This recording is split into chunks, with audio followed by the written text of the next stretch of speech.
Ngayong araw nga pala ay pupunta kami dito sa Batangas. Undas na nga pala ngayon at magtitiri kami ng kandila. Masaya nga dito dahil merong libreng tubig. May nagbigay din pala sa amin ng suman at biko. May nagpa-picture pa nga dito na followers ni Aling Regina. So paano guys? Tara! Ngayong araw nga pala ay araw na ng undas. Maaga nga pala kami bumiyahe papunta sa Batangas. Napakaganda na nga pala ng panahon at wala gaanong traffic. Dumaan na rin pala kami sa bilihan ng bulaklak. Buhay na buhay nga pala ang halaman dito at fresh na fresh. Kasama ko din pala dito si Aling Regina. Dumaan muna kami dito sa Andox para bumili ng pambaon. Dito nga pala sa Tagaytay, ang Andox nga pala dito ay meron na rin dine-in. Hindi ko nga inaasahan dahil meron na rin silang burger. Bumili na rin pala ako ng coffee para sa aking mga kasama. Kaya naman Andox, baka naman.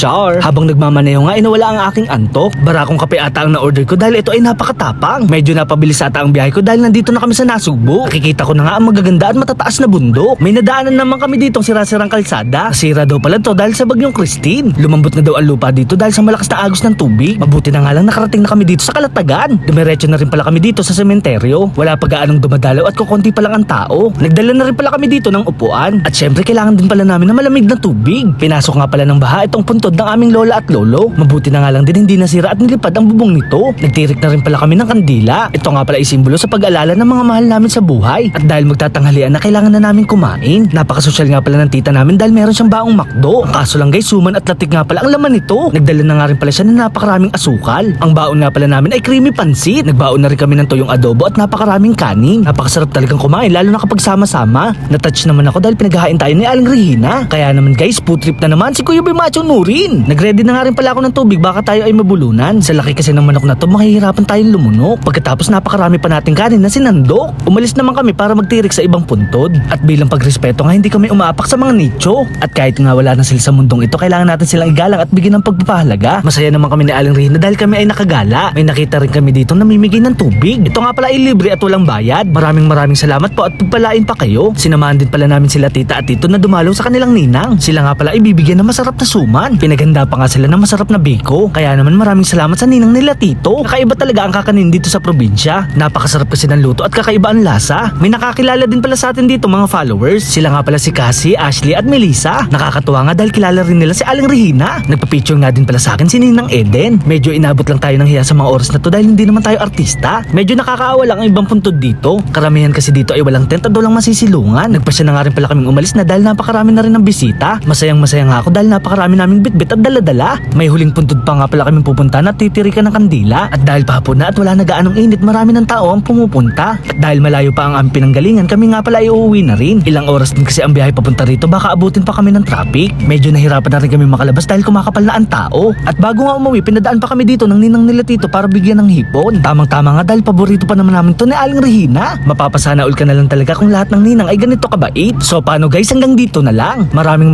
salamat sa panonood. Paalam! Yeah!